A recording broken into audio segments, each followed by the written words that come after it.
to your Gardens and Landscape seminar.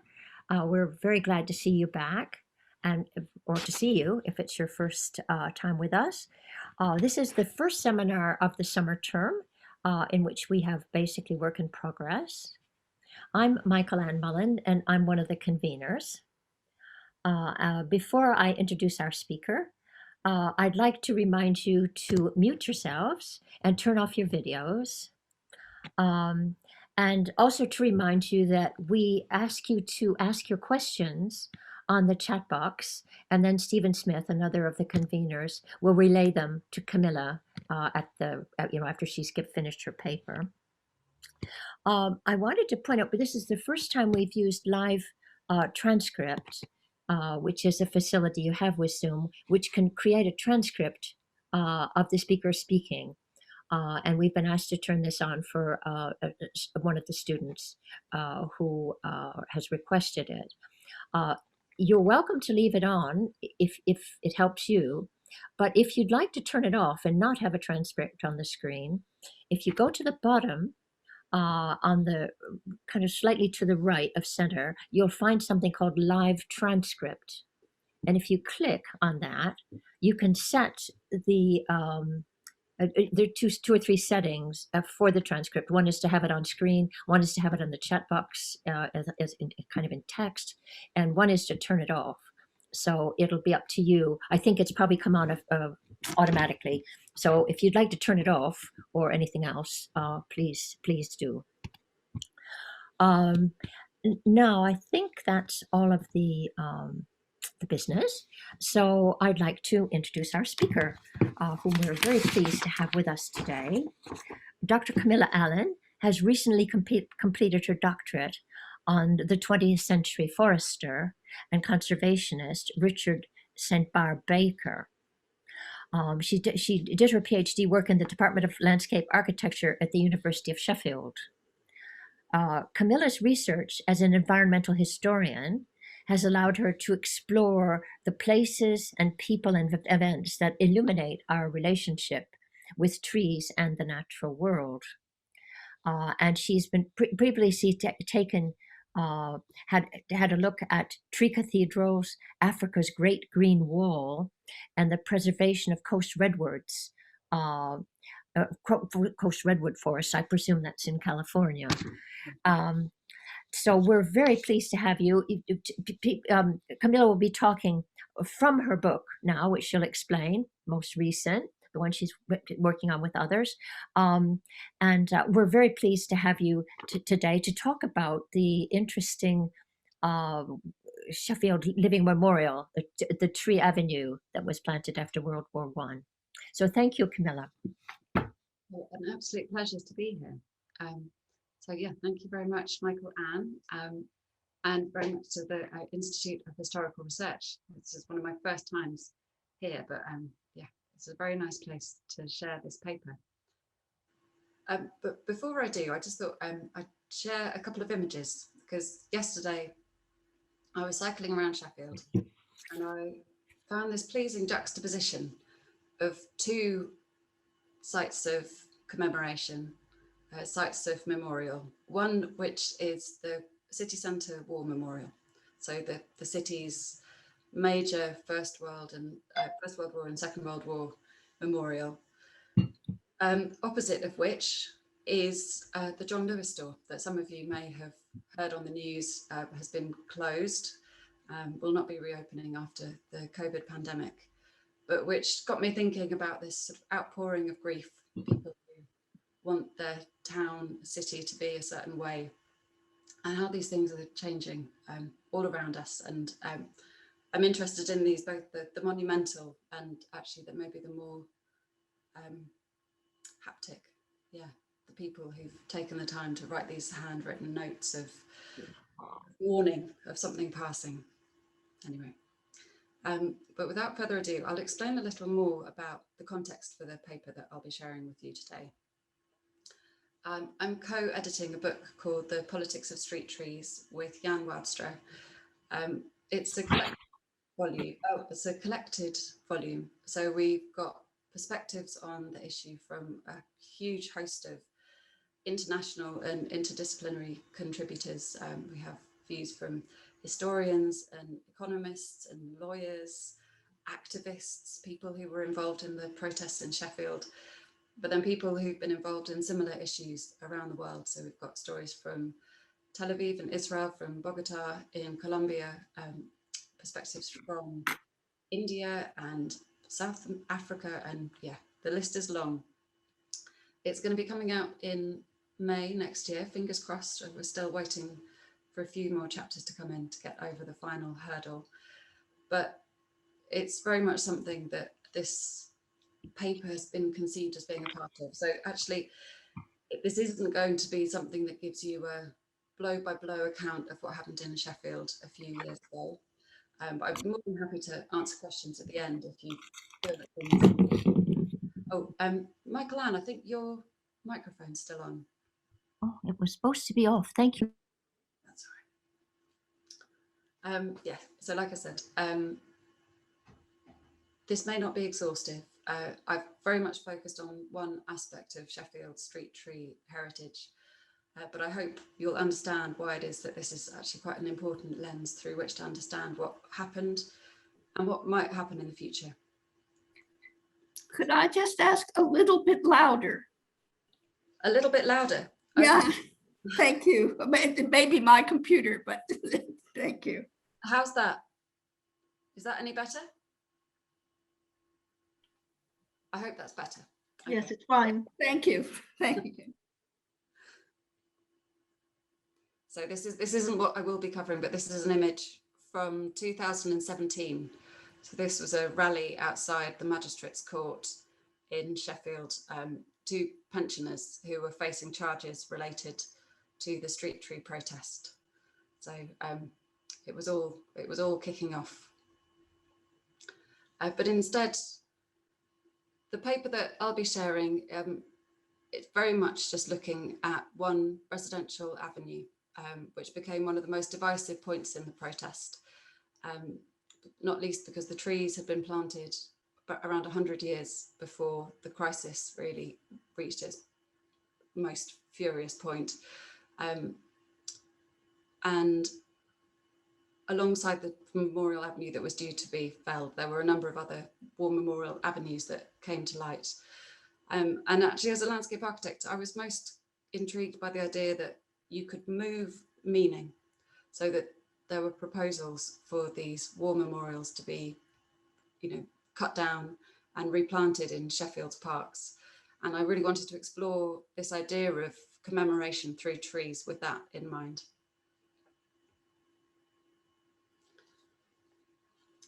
In December 2017, Sheffield's councillors voted on a motion to address the fate of 41 street trees that had been planted during and after the First World War on streets in Sheffield, and decided that a £500,000 price tag to retain them was too great. In doing so, the councillors' decision created one of the street tree debate's most iconic battlegrounds, with Western Road, which faced the loss of 23 of 54 remaining trees, becoming the focal point of one of the most emotive clashes of the protest. The trees encapsulated many of the tensions that had been brought to the fore by the crisis, not least that the money that it would take to work around them would come from the city's already stretched social care budget. Emotions ran high, with parades and vigils, and language reflecting the strength of feeling, with one local paper imploring the council to rethink plans to cut down trees that had been planted to remember victims of the war. It appeared that a covenant between the local authority and the people had been broken, one that had been forged through the sacrifices of the First World War, and which had become the council's responsibility to uphold: the maintenance of Sheffield's living memorials to the soldiers lost in the conflict.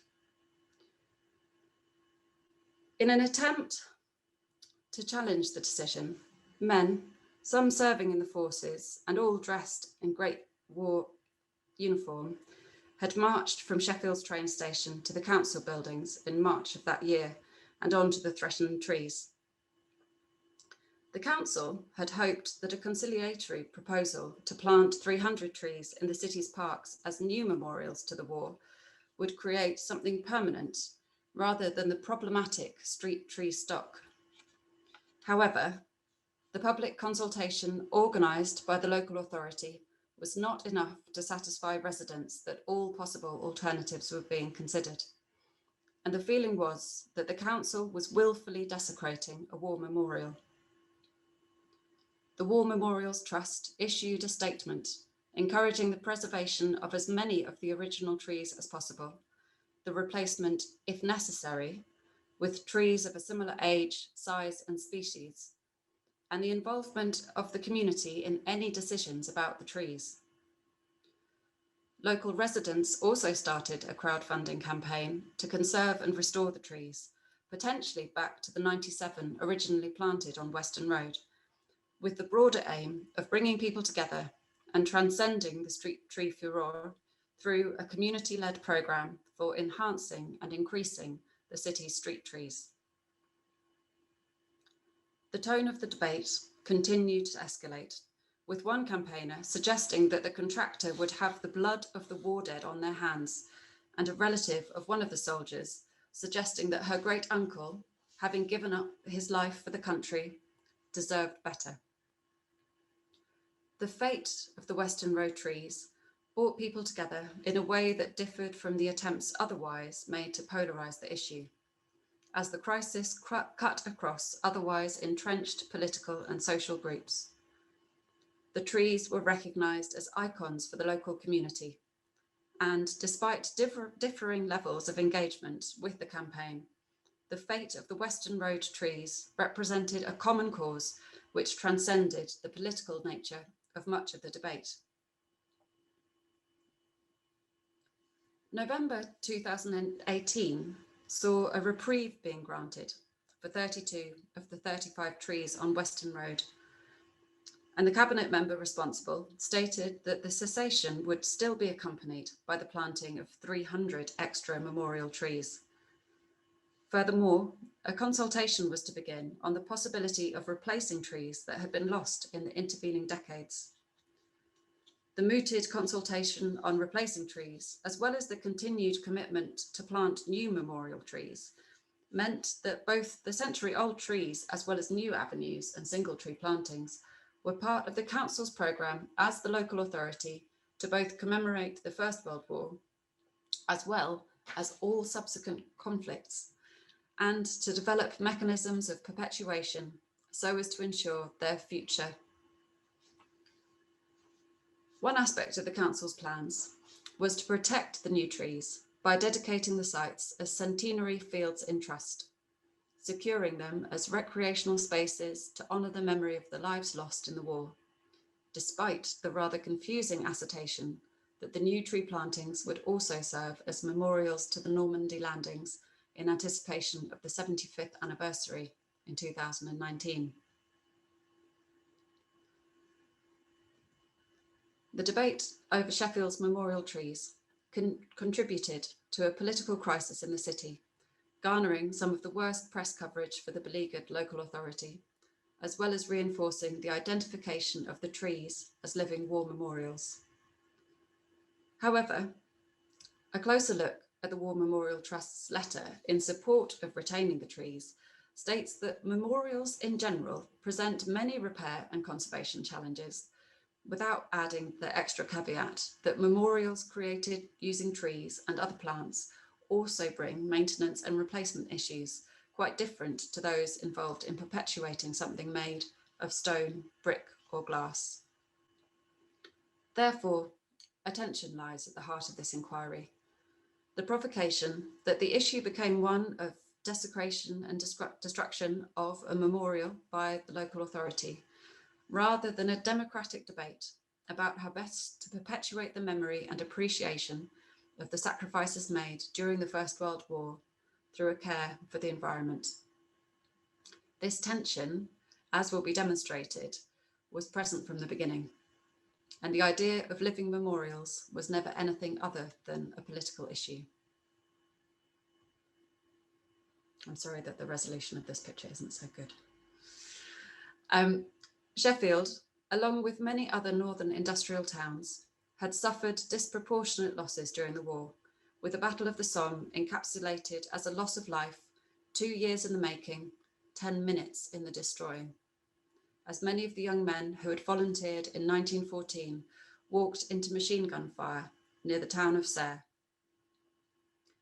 The story of the Sheffield Pals Battalion makes the felling of trees planted in their memory all the more challenging.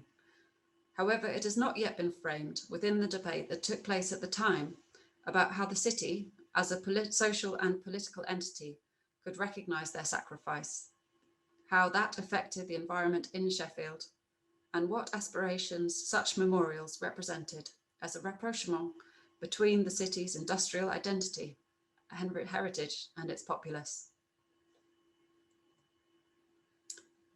In this paper, rather than test the merits of either side of the most recent debate about Sheffield's street trees, the issue of commemoration during and after the war will be explored through an examination of what was discussed and intended at the time, and poses the question, does the term living memorial mean the same thing to contemporary audiences as it did at the time?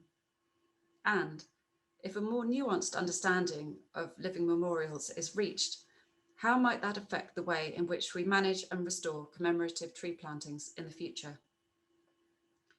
Drawing upon literature of commemoration and memorialisation, the local history of the 12th Battalion, York and Lancaster Regiment, and archival material drawn from newspapers and public records, this chapter proposes that the covenant between the city and its people, although damaged, could be remade through a new understanding of the sacrifices made and the intention with which the original tree plantings took place.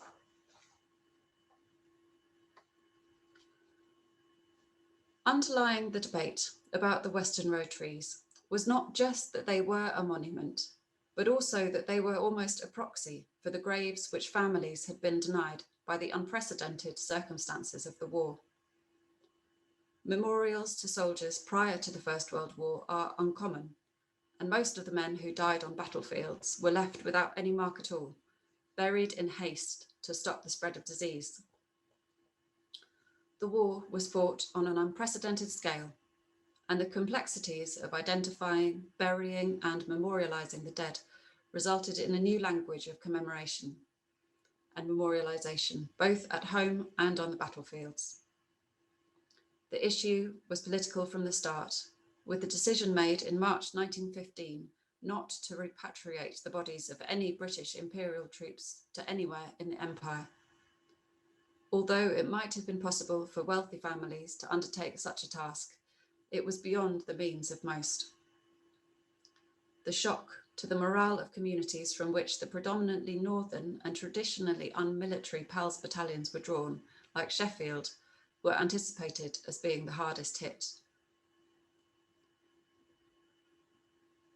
Along with all of the human lives lost, the impact upon the landscape of the Western Front became part of the war's haunting iconography.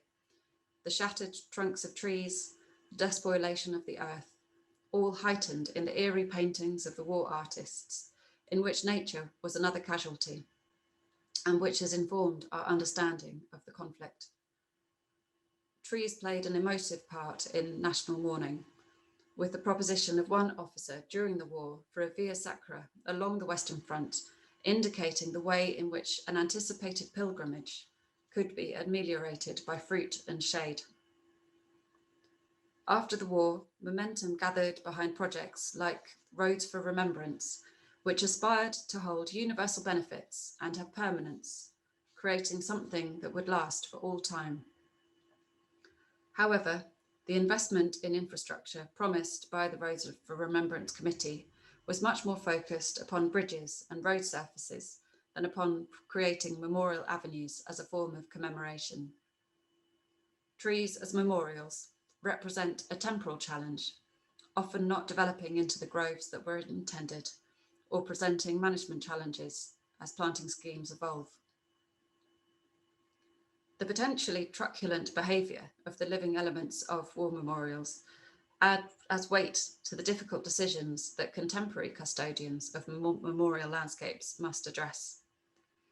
the National Memorial Arboretum in Staffordshire, sets out some important caveats about the movement of plaques and the dedication and rededication of trees, stating that although moving plaques is far from ideal, we hope you understand that the future development of the Arboretum would be impossible otherwise.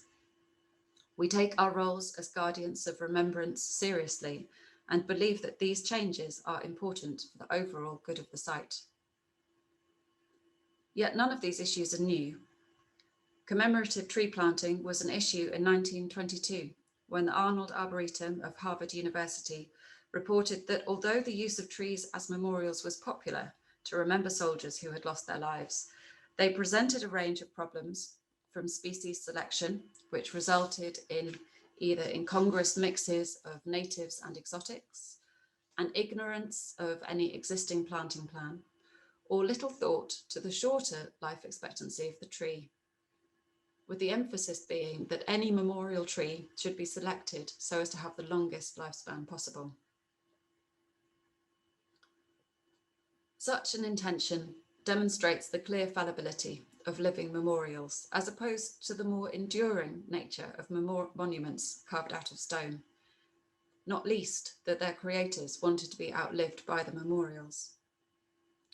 Furthermore, as opposed to the celebration of victory, which had typified many types of monuments before the First World War, the scale of the impact across the nations involved necessitated different memorials. Communities became responsible for memorialization, with either static symbolic memorials, such as crosses, obelisks, figures, or stained glass windows, or more functional civic structures, such as libraries, halls, hospitals, parks, and allotments. All of the latter were considered living memorials, and the choices as to the symbolism or utility of these memorials was descriptive of deep divisions of class, politics, and culture, coupled with divided opinions about the war.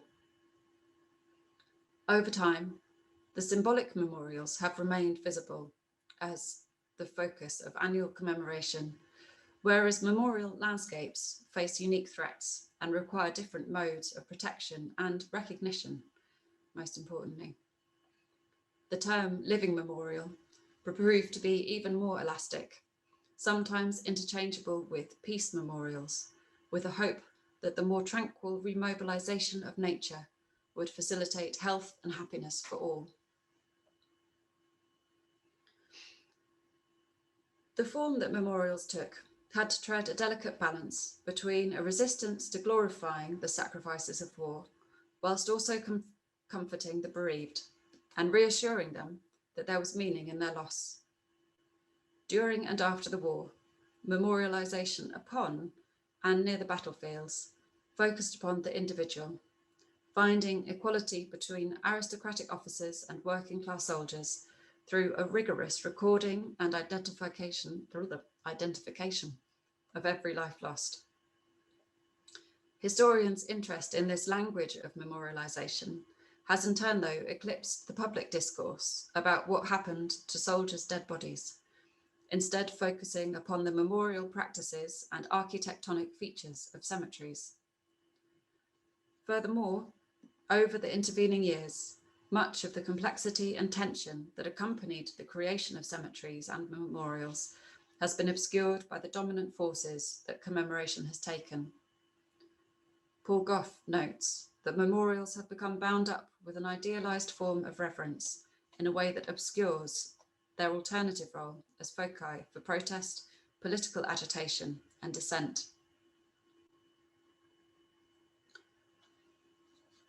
Key to the campaign to save the Western Road trees and the other war memorial trees was that they had been planted by distinct communities in Sheffield.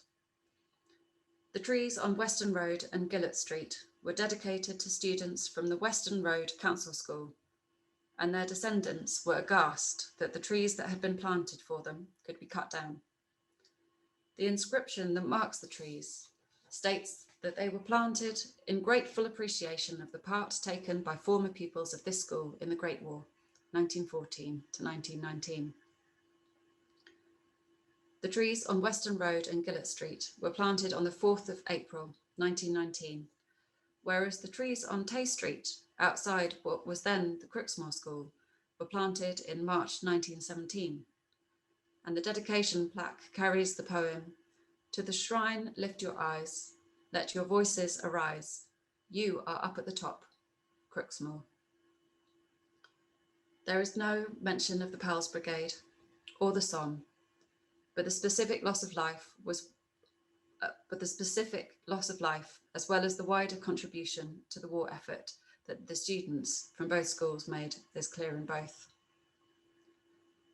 Sheffield was one of several northern cities who formed their own battalions, part of Kitchener's army, which was first raised by local industrialists, city councils, and concerned citizens, and became iconic symbols of the wartime volunteering spirit. These battalions, made up of men from all walks of life, held dual names. Thus, the 12th Battalion York and Lancaster Regiment was unofficially known as the Sheffield City Battalion, and other Yorkshire and Lancaster formations went by the names of the Bradford Pals, Barnsley Pals, and the Miners Battalion. What began as a cohesive and socially homogenous group of volunteers in Sheffield was then diluted by the necessity to reappoint men to different roles in the wartime economy. Some men were promoted to officers, others to roles in the munitions factories, while some were dismissed as being underage or unfit for active service. The men of the Sheffield City Battalion were a visible sight within the city, training first at Bramall Lane Football Club and later at Redmires on the edge of the Peak District, where traces of their training trenches still remain. The battalion was first sent to Egypt to protect the Suez Canal, but when the tension there de-escalated, they were transferred to the Western Front, and on the 1st of July 1916, found themselves near the heavily guarded town of Serres. The assault was a disaster, with a battalion of over 1,000 men reduced by almost half through death, injury, and the disappearance of men whose bodies were never recovered. 7 years later, the sacrifice and loss of life was remembered at a service in Sheffield Cathedral, described as showing the love that the city had for its own battalion, and attended by survivors, relatives, friends, and representatives of the life of the city. The service coincided with the unveiling of the York and Lancaster Regiment Memorial in Weston Park, as well as one in Serres. The bishop remarked that the anniversary stood firstly for comradeship, that the men had persuaded one another to join, and, rather than coming from military families, they were bred in the arts of peace. And despite the service of Sheffield men in other regiments of the British Army, the City Battalion represented Sheffield as such. The grief that the bishop alluded to was countered by another churchman, though, Canon Spencer Elliott, who, at a following service in St. Paul's Church in Sheffield, chided his congregation by saying that he wondered sometimes whether they really remembered their loved ones who had given their lives in the war, and that remembrance should make them unselfish and less inclined to complain. The two clerics' comments present diverging views of those who had lost their lives, the city that they came from, and the lives of those left behind. Including the loss of life at Serres, around 5,000 of Sheffield's citizens died during the war. The conflict affected the form and function of the city, with industry shifting to munitions, women joining the workforce, and the German bombing of factories. At the point at which the 7th anniversary of the Somme took place, Britain was in the grip of a depression with high unemployment, deflation, and stagnant economic growth. It was within this environment that those who survived found themselves, and it is within the tensions that were felt in the city that the planting of trees between 1917 and 1919 becomes all the more interesting, not least because they appear to be the most discreet and the least contentious of any of the acts of commemoration in the city.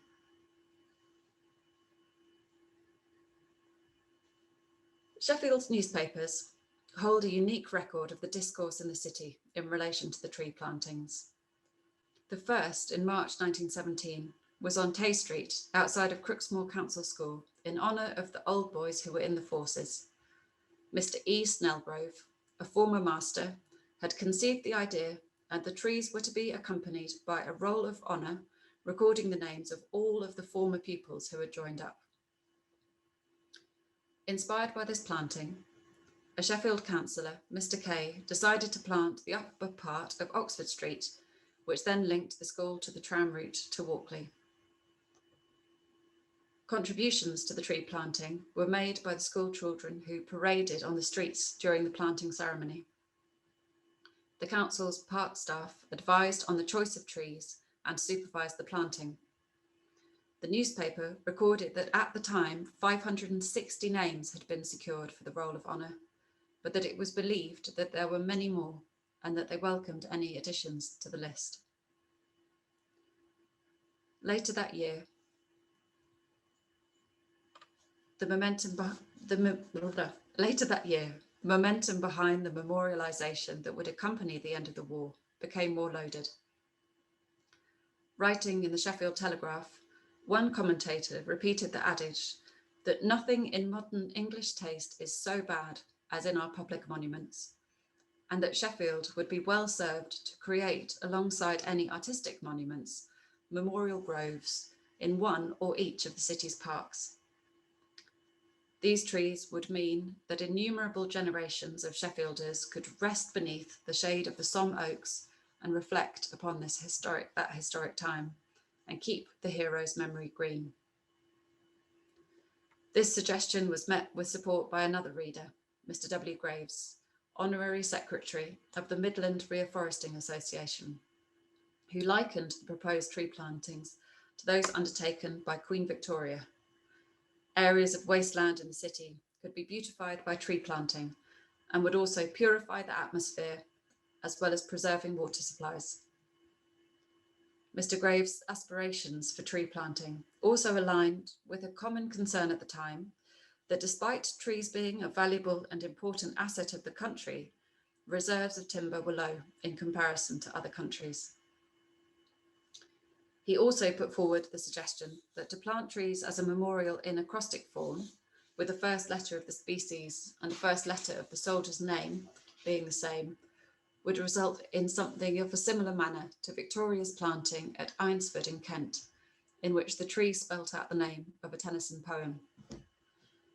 Technical difficulties aside, the aspiration was that such plantings would be educational and would encourage people to take a greater interest in one of the greater friends of man, trees. The discussion continued in 1918 with another letter extolling the excellent idea of planting trees, not just in memory of the fallen, but also for the appreciation of the living as well as the dead, so that those who returned would be able to gaze upon the memorial trees and rejoice at the sight, both for themselves and their unreturning comrades. Furthermore, the point was made that for many of the returning soldiers, their heroism would only otherwise be recognised upon their death many years later, missing the opportunity to hold them up as an example to others during their life. The following month, another reader pointed out the opportunities for planting trees in many of Sheffield's gardens. The writer, V.H. Lucas, suggested that if there could be a neighbourly amalgamation of sympathy for such a movement in every house of any one street, to each plant a similar variety of any of the above, and all of the same age and weight, say of 6 feet, in 3 years, there would be a transformed appearance of charm and arboreal beauty, and they would represent in many homes a living touch of in memoriam. Arboreal poetry was balanced by practical management in his next letter, in which he relayed his experience as forester and head gardener to the county borough of Barrow-in-Furness, and which was closed with the assertion that all sensible comment is an aid to the attainment of memorial tree planting and a more beautiful Sheffield. Lucas then followed with an even more passionate call for trees to be planted, as, in his opinion, although bronze or stone memorials had their place, trees gave unique consolation and comfort to the parents of fallen soldiers, providing a visible manifestation of growth and development that they had been denied by the war. The nearest symbolic likeness or reminder of the loved one's lost babyhood, childhood, boyhood, youth, and manhood. Following the armistice, other schools followed suit, and in April 1919, nearly 100 sycamore and plane trees were planted on Western Road and Gillett Street to commemorate the self-sacrifice and service of its former pupils, both living and dead. 401 former pupils were remembered in the service, 64 who had died, and 12 who had been awarded distinctions. The article notes that the trees were intended to beautify the district, and the inscription states that they were planted in appreciation of the contribution to the war made by the students. A memorial tablet for those who lost their lives was to be created and would be placed in the hall of the school.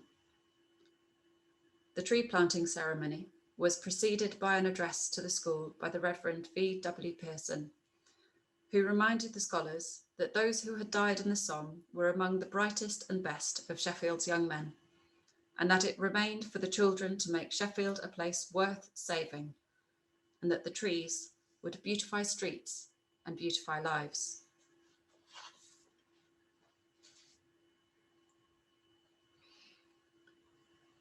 The debate during the war had elevated trees to the medium of memorial, as well as the street tree plantings demonstrating an achievable commemorative activity in which the community could participate. As well as the trees around the Crooksmoor and Western Road council schools, some were planted on Binfield Road in Meersbrook, at the joint cost of certain persons and the Highway Committee. The council's Highway and Schools Committee recorded the administrative processes that supported the tree plantings, with the local authority providing trees and doing the planting, sharing some of the costs and fixing tree guards.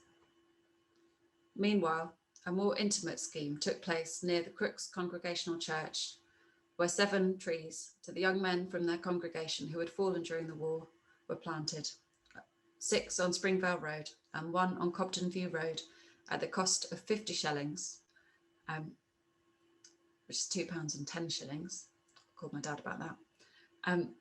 Alongside the trees, the church committee also committed a memorial at the cost of £20, as well as a stone that was carved and placed near the vestry door at a cost of £4.10. Many other communities and congregations in Sheffield created memorials for their loved ones, and it is possible that many more trees were planted to commemorate the war. Records of such schemes are few and are totally outweighed by the volume of minutes and correspondence relating to the creation of symbolic memorials, such as crosses and obelisks.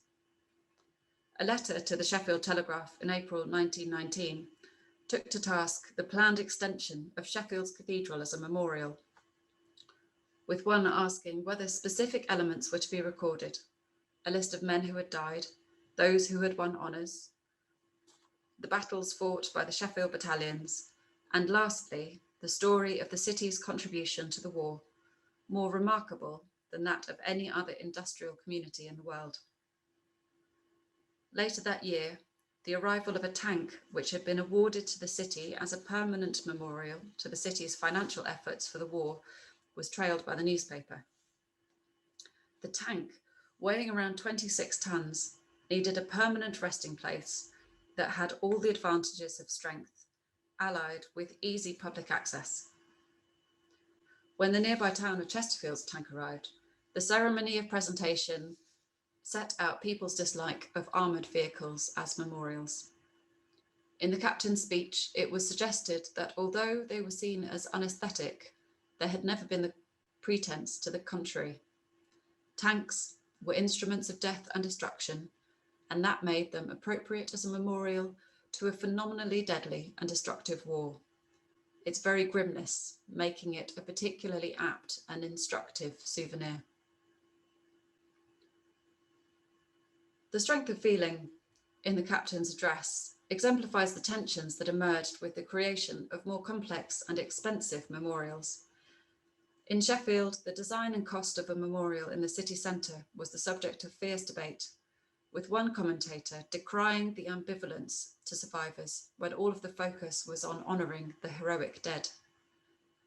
The writer, an almoner for the regimental homes of the Sherwood Foresters, suggested that the money raised for memorials be put towards more fitting and doubly blessed memorials for both the comrades who had been lost and those who needed care. Another idea, seeing that the war was fought for an ideal, was that any memorial should be idealistic and not utilitarian, that the dead would be honoured by caring for the living. The proposal was that Eccleshall Wood could be acquired and dedicated in perpetuity to the people, and that within the woodland a clearing could be made as a setting for monuments erected by the Sheffield units, and the design left to the discretion of the soldiers and their friends. It is necessary to read between the lines, and despite the increasingly rambling suggestions that the wood could also be modified to create a lake, a tea pagoda, and a zoo of hardy animals, the letter also hints at the heartache of parents, such as the author, who wanted something worthy of their son's sacrifice. In this, it does not address the sacrifices made across the city, but the particular loss of life in the armed forces as something that could be an imperishable shrine for ages to come for the people of Sheffield. Yet even this elaborate park as shrine distracted, in some people's minds, from the real memorials of war. Writing in the Sheffield Daily Telegraph in 1919, one resident communicated in a short but succinct manner the social contract that had been broken. I'll read it in full. Sir, with so many living war memorials round about us, would it not be the most fitting to devote what funds we can towards helping the widows and orphans of those who have made the supreme sacrifice, and especially our poor blinded heroes, and the crippled and the maimed? Surely these are our living memorials, and surely they are worthy of the very best that lies in our power to do for them, not a charity, but as a duty for the great sacrifices on our behalf. Let the stained glass windows and crosses, obelisks, etc. wait, at least for a while. This covenant, that sacrifice would be rewarded with care, was a political issue. Widows' pensions, jobs for disabled ex-servicemen, housing, education, even afforestation, were issues that affected people's lives and which were shaped by the national government and local authorities in the years after the war, with varying levels of success. In such a context, the planting of street trees in Sheffield represented a subtle and affordable form of commemoration for some institutions and individuals, the real scale of which we may never know. It appears that the trees were living memorials in the sense that they contributed to the city environmentally, emotionally, and aesthetically. A much smaller number were planted as direct memorials to fallen soldiers, in which a single tree represented a single soldier. The term living memorial held weight as a means of expediting buildings and facilities for communities, yet which often became mired in conflict as to whom these buildings and facilities excluded, and the suggestion that there could be a better use of the funds.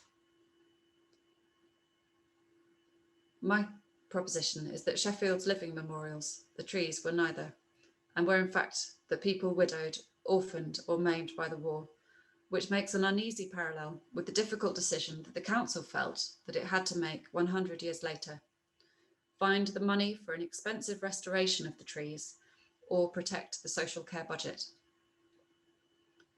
For decades after the trees were planted on Western Road, and presumably on all of the other sites around Sheffield where memorials had been created, annual ceremonies took place to remember the privations, sacrifices, and loss of the war.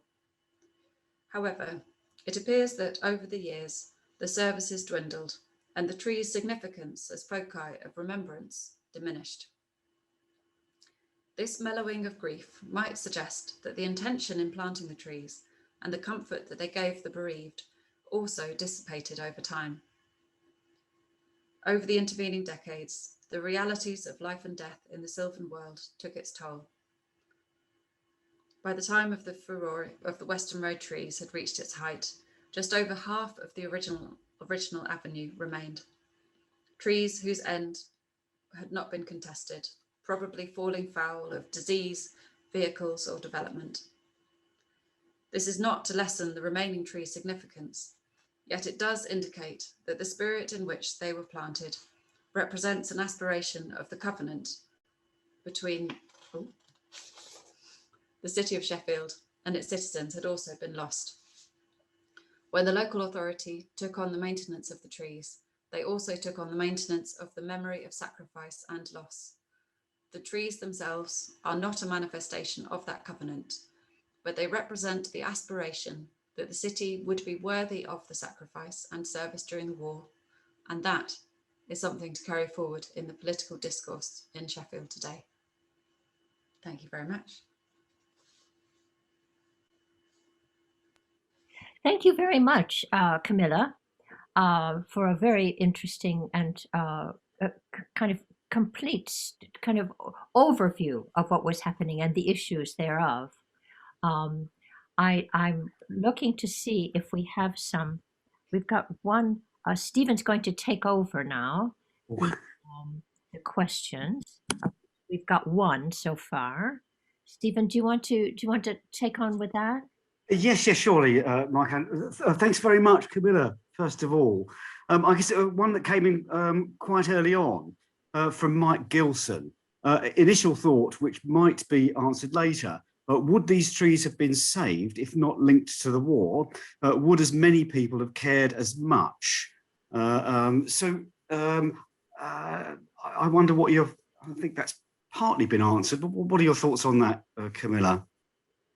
What was interesting about these trees is that although they are in another suburb of Sheffield, Crooksmoor is actually quite different to where many of the other hotspots were in Sheffield. So, for example, Nether Edge, which is in the south of the city, which has a lot of historic lime avenues, maybe 150 years old, they were also a real sort of focal point for the conflict. Whereas these trees up in Crooksmoor, it's a much, the houses are smaller, the demographics I think have always been different. I visited just this week, and I realised that the school on Western Road was built in 1901, and a lot of those streets are kind of similar to the house I live in. There would have been a huge urban expansion in that area around, preceding the war, and that really it would have been these sort of young families and their sons that were lost. And so I think for that reason, there was just a much stronger feeling about those, an attachment, which actually the more Victorian plantings actually maybe didn't quite have.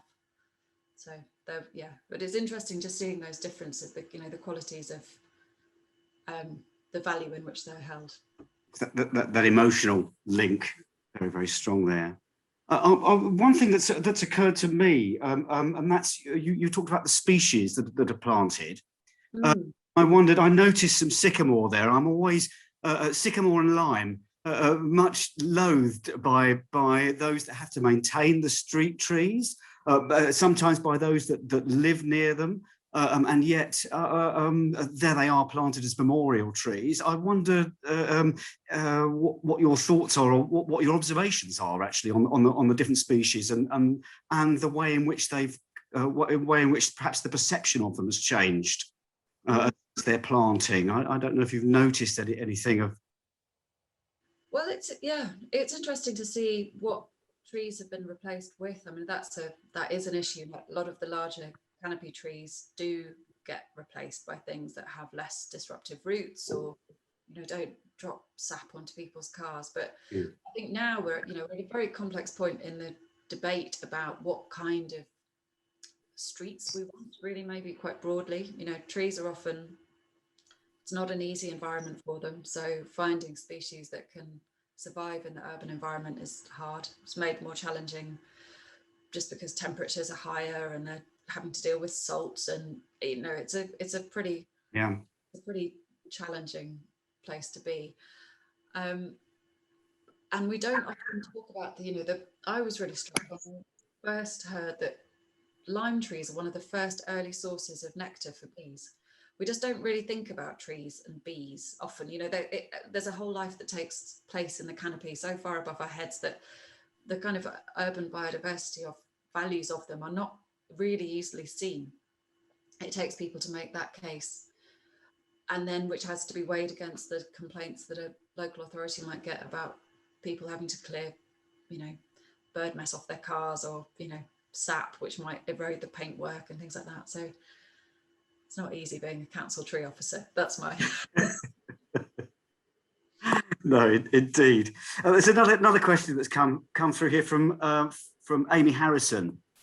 Thank you for an interesting talk. I'm curious about the living memorial nature of commemoration in Sheffield. Is this something that can be found in other cities? Also, do you know anything about the development of Sheffield Memorial Park at Serres in the Somme, as this is another living memorial, or is this another living memorial linked to the city? So two things. Well, yeah, and that's something that, in the context of the book chapter, I wasn't able to explore. But maybe for context for other people, the battle was fought in Serres, and subsequently there have been, I think there are 3 small battlefield cemeteries which are near the lines, as well as a woodland that was part of the fighting. They had 3, it was saints' names, and it's not going to come to me now, but one of them has been turned into a memorial. So it's the ground still shows the marks of all of the bombardments, but the trees growing up, and there are a couple of focal points of memorials within it. I've not had a chance to visit, and it is something that if I got to expand upon this, I would definitely do so, because it's very interesting that the twinning of the two, and really significantly that being where the men were buried. So there is a relationship, but it's not one that really appeared in the discourse. So when I was looking at these newspaper, the letters in these newspapers, really kind of having it out as to what was right in the city, Serres didn't quite come up. I think that was much more of a municipal decision and would have been related much more to the Commonwealth war graves. So that again probably just points to a whole lot of interesting archival research to do, which hopefully we'll get to one day. Oh, you're muted. It's because there's somebody in the background here, so I'm going to mute between talking to you. What about other? What was the question there? Slightly earlier about other living memorials in other cities. Yeah, well, actually, so there was a real a vogue for this across Europe. So I went to a conference that was organised called Avenues Allées in France in 2018, which was looking at the fate of a lot of commemorative avenues that were planted in Italy and France and other countries, and actually a number that were planted in New Zealand and Australia. So one place that's really worth looking at is Ballarat, which much more specifically planted trees for the soldiers who had been lost. So they were planted with dedication plaques. It very much was seen as each one being a proxy for the man who didn't come home. And there was a very interesting, I mean, the delegates from Australia and New Zealand who were telling that story, actually, it was, you know, all the more heartbreaking due to the fact that actually the Australian soldiers, there was, and I'm not, will I remember this correctly? I think that the degree to which they sort of joined up and served in what was perceived to be quite a European war, and then so many, you know, losing their lives in, you know, in and around Turkey, or, you know, Ottoman Empire, I think meant that what happened to their bodies was particularly loaded and distressing for families, and that distress played out in the way in which they found these proxies for you know, them not being able to bury their dead. I didn't quite identify that same thing in Sheffield, but yeah, there are other, also within the UK, there will be other memorials. Michael Ann mentioned research I did on tree cathedrals, and two of those are kind of almost war memorials, living memorials. So based on my. It's not unique to Sheffield. That's No, not at all. Not really at all. quite a yeah. Good. There's another question here. I think it's from Michael Ann. I see tree memorials to individuals today, but are large-scale living memorials common today? So perhaps you might have actually answered that partially already. From a personal point of view, I know that a local memorial to me has been planted by the Men of the Trees. Now, perhaps that's something which. Where are you? It's in East London, in the East London suburbs.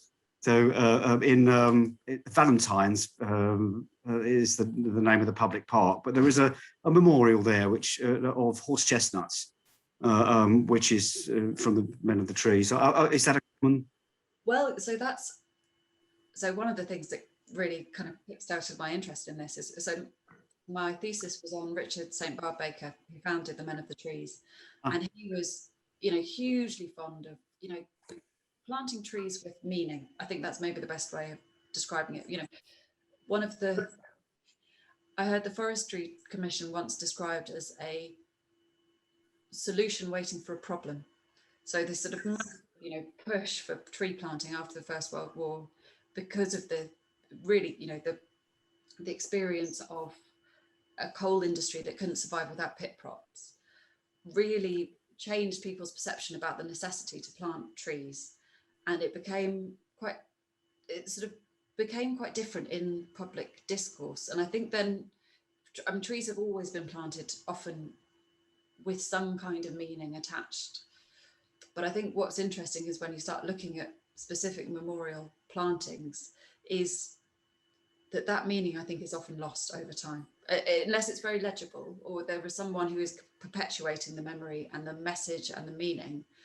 They do, and that's what always intrigued me about the trees in Sheffield. They kind of don't always remain being read as such, if that makes sense. Yes, yeah. The ones that we do hold up as, you know, as special groves, as special places, but it's us keeping that memory alive rather than the trees themselves.